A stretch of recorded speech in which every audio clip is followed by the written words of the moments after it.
Hi friends, എല്ലാവർക്കും പൊടീസ് വേൾഡിലേക്ക് സ്വാഗതം. ഇന്ന് സദ്യ സ്പെഷ്യലായിട്ടുള്ള കറി നാരങ്ങ അച്ചാറിൻ്റെ റെസിപ്പിയായിട്ടാണ് ഞാൻ വന്നിട്ടുള്ളത് കേട്ടോ. നമ്മൾ ഒട്ടും തന്നെ കയ്പില്ലാത്ത രീതിയിലാണ് ഈ ഒരു അച്ചാർ തയ്യാറാക്കി എടുക്കുന്നത്.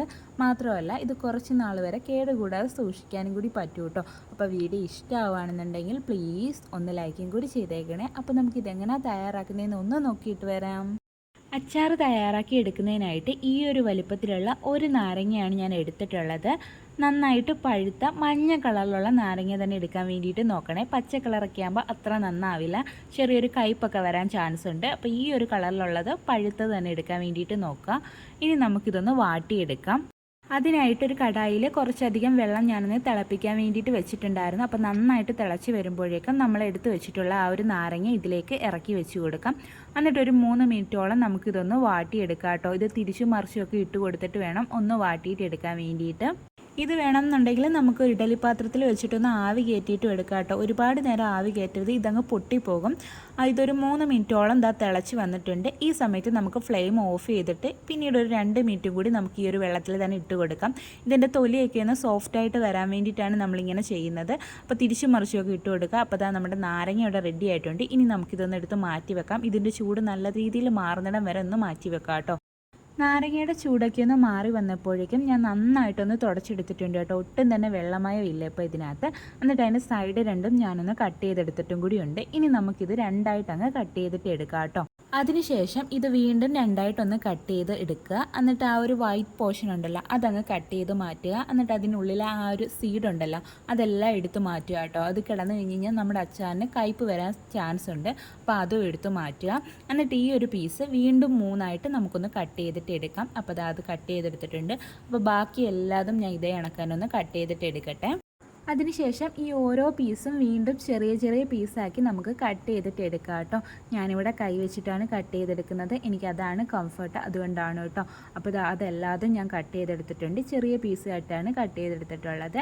ഇനി നമുക്കിതിലേക്ക് ആവശ്യത്തിന് ഉപ്പ് ചേർത്ത് കൊടുക്കാം കേട്ടോ. എന്നിട്ട് ഇത് നന്നായിട്ടൊന്ന് മിക്സ് ചെയ്തിട്ട് എടുക്കാം. ഞാനിവിടെ സ്പൂൺ ഉപയോഗിച്ചിട്ടാണ് മിക്സ് ചെയ്തിട്ട് എടുക്കുന്നത്. പിന്നെ പ്രത്യേകം ശ്രദ്ധിക്കാനുള്ളൊരു കാര്യം, നമ്മൾ ഇതിലേക്ക് എടുക്കുന്ന സ്പൂണാണെങ്കിലും പാത്രമാണെങ്കിലും എന്താണെങ്കിലും നമ്മുടെ കൈ പോലും ആണെങ്കിലും ഒട്ടും വെള്ളം ഇല്ലാതെ വേണം എടുക്കാൻ വേണ്ടിയിട്ട് കേട്ടോ. വെള്ളം നനവ് വന്നു കഴിഞ്ഞാൽ ഇത് പെട്ടെന്ന് കേടായി പോകും കേട്ടോ. ഇനി ഈ നാരങ്ങ നമുക്കൊരു 30 മിനിറ്റത്തേക്ക് ഒന്ന് മാറ്റി വെക്കാം കേട്ടോ. അത്രയും സമയമില്ലെന്നുണ്ടെങ്കിൽ കുറഞ്ഞതൊരു 15 മിനിറ്റെങ്കിലും ഒന്ന് മാറ്റി വെക്കുക കേട്ടോ. ആ സമയം കൊണ്ട് നമുക്കിതിലേക്ക് ആവശ്യമായിട്ടുള്ള കാര്യങ്ങളൊക്കെ ഒന്ന് വഴറ്റിയിട്ടെടുക്കാം. അതിനായിട്ടൊരു കടായിലേക്ക് 4 ടേബിൾ സ്പൂൺ അളവിൽ ഓയിലൊന്ന് ഒഴിച്ചു കൊടുത്തിട്ടുണ്ട്. ഓയിലൊന്ന് ചൂടായി വരുമ്പോഴേക്കും നമുക്കിനി ഇതിലേക്ക് 1 ടീസ്പൂൺ അളവിൽ കടുകൊന്ന് ചേർത്ത് കൊടുക്കാം. കടുകൊക്കെ ഒന്ന് പൊട്ടി വരുമ്പോഴേക്കും നമുക്കിനി ഇതിലേക്ക് വെളുത്തുള്ളി ചേർത്ത് കൊടുക്കാം. ഞാനിവിടെ ഒരു 1/4 കപ്പ് അളവിലാണ് വെളുത്തുള്ളി എടുത്തിട്ടുള്ളത്. വലിയ അല്ലി വെളുത്തുള്ളിയൊക്കെ രണ്ടായിട്ടൊന്ന് കട്ട് ചെയ്തെടുത്തിട്ടുണ്ട്. ശേഷം നമുക്കിതിലേക്ക് ഒരു 5 പച്ചമുളക് അരിഞ്ഞതും കൂടി ചേർത്ത് കൊടുക്കാം. നമ്മളുടെ എരിവിനനുസരിച്ചിട്ട് പച്ചമുളകിൻ്റെ എണ്ണം കൂട്ടുകയോ കുറയ്ക്കുകയോ ചെയ്യുക കേട്ടോ. പിന്നീട് ഇതിലേക്ക് കുറച്ച് കറിവേപ്പില കൂടി ചേർത്ത് കൊടുത്തിട്ടുണ്ട്. ഇനി ഇത് നമുക്ക് നന്നായിട്ടൊന്ന് വഴറ്റിയിട്ടെടുക്കാം കേട്ടോ. ഈ ഒരു പച്ചമുളകിൻ്റെ കളറൊന്നും മാറേണ്ട ആവശ്യമില്ല, എന്നാൽ വെളുത്തുള്ളിയുടെ കളർ ചെറുതായിട്ടൊന്ന് മാറുകയും ചെയ്യണം. ആ ഒരു രീതിക്ക് നമുക്കൊന്ന് വഴറ്റിയിട്ടെടുക്കാം കേട്ടോ. അതിനുശേഷം ഫ്ലെയിം അങ്ങ് ഓഫ് ചെയ്ത് കൊടുത്തിട്ട് ഇതിലേക്ക് നമുക്ക് മുളക് പൊടിയൊക്കെ ചേർത്ത് കൊടുക്കാം. ഞാനിവിടെ ഒരു 5 ടേബിൾ സ്പൂൺ അളവിൽ അധികം എരിവില്ലാത്ത മുളക് പൊടിയാണ് ചേർത്ത് കൊടുക്കുന്നത്. പിന്നീട് ഇതിലേക്ക് ഒരു 2 ടീസ്പൂൺ അളവിൽ കായപ്പൊടി കൂടി ചേർത്ത് കൊടുക്കുന്നുണ്ട്. അതുപോലെ തന്നെ ഒരു 1/2 ടീസ്പൂൺ അളവിൽ ഉലുവാപ്പൊടി കൂടി ചേർത്ത് കൊടുക്കാം. എന്നിട്ട് ഇത് നമുക്ക് നന്നായിട്ടൊന്ന് വഴറ്റിയിട്ടെടുക്കാം. ഇതിൻ്റെ ഒരു പച്ചക്കുത്തൊക്കെ ഒന്ന് മാറി വരുന്നിടം വരെ ഒന്ന് വഴറ്റിയിട്ടെടുക്കാം കേട്ടോ. ഫ്ലെയിം ഓൺ ആക്കിയിട്ട് നമ്മൾ ഈ ഒരു പൊടികളൊക്കെ ചേർത്ത് കൊടുക്കുകയാണെന്നുണ്ടെങ്കിൽ ഇത് കരിഞ്ഞു പോകാനുള്ള ചാൻസ് കൂടുതലാണ്. അങ്ങനെ കരിഞ്ഞു പോയി കഴിഞ്ഞാൽ നമ്മുടെ അച്ചാറിന് ഒരു കയ്പ്പ് രസം വരും, അതുകൊണ്ടാണ് കേട്ടോ. അപ്പോൾ ഇത് നന്നായിട്ട് നമുക്കൊന്ന് വഴറ്റിയിട്ടെടുക്കാം.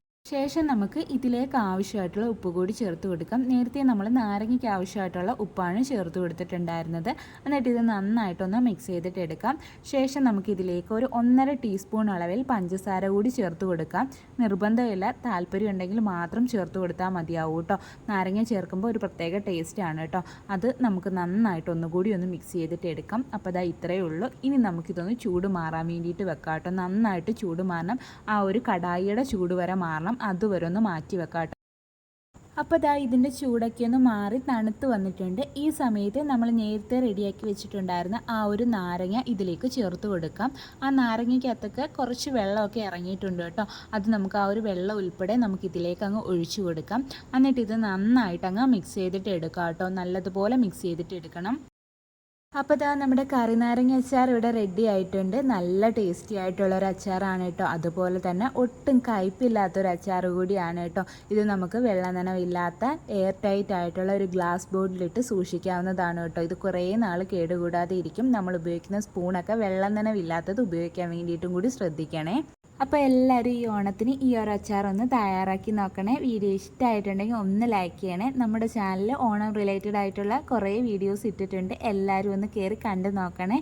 അതുപോലെ തന്നെ ആദ്യമായിട്ട് ചാനൽ കാണുന്ന കൂട്ടുകാരൊക്കെ ഉണ്ടെങ്കിൽ ഒന്ന് സപ്പോർട്ടും കൂടി ചെയ്തേക്കണേ.